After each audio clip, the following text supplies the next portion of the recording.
राधे राधे भक्तों। चैत्र मास के कृष्ण पक्ष की एकादशी को पाप मोचनी एकादशी के नाम से जानते हैं। पापों का नाश करने वाली है पाप मोचनी एकादशी।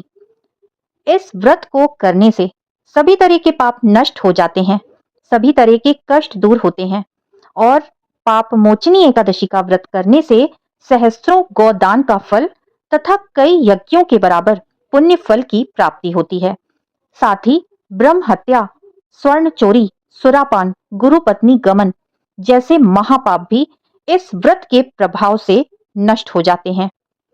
पाप मोचनी एकादशी के दिन भगवान विष्णु के चतुर्भुज स्वरूप की विधि विधान से पूजा अर्चना की जाती है। फलाहार या निराहार से पाप मोचनी एकादशी का व्रत जरूर ही करना चाहिए।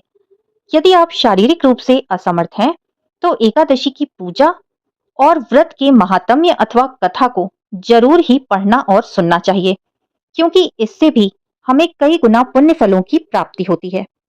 आइए जानते हैं साल 2026 में पाप मोचनी एकादशी का व्रत किस दिन रखा जाएगा। पाप मोचनी एकादशी की शुरुआत हो रही है 14 मार्च को सुबह 8:11 पर और वहीं इसका समापन हो रहा है 15 मार्च को सुबह 9:17 पर। ऐसे में उद्यात तिथि तथा शिव योग, स्वार्थ सिद्ध योग तथा श्रवण नक्षत्र का भी निर्माण हो रहा है।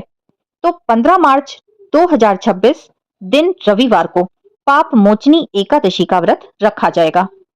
साथ ही व्रत पारण का समय है 16 मार्च 2026 दिन सोमवार को सुबह 6:54 से 9:18 के बीच।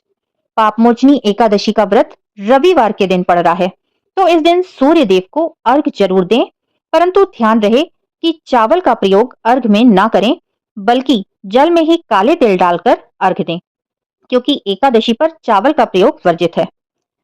पाप मोचनी एकादशी पर मीन संक्रांति भी पड़ रही है, क्योंकि 15 मार्च को सूर्य मीन राशि में प्रवेश करने वाले हैं।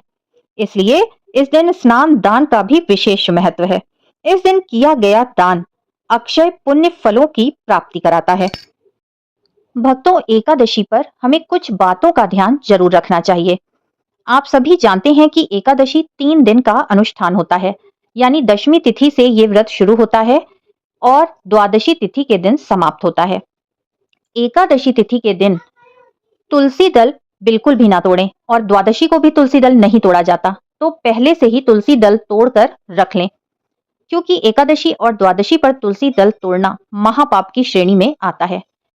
एकादशी के दिन किसी भी तरह की क्रोध, हिंसा, चुगली इत्यादि बिल्कुल ना करें, क्योंकि इससे व्रत का फल अत्यंत कम हो जाता है। और एकादशी के दिन प्रभु के पवित्र नामों का जाप करें, पूरा दिन प्रभु के श्री चरणों में समर्पित करें।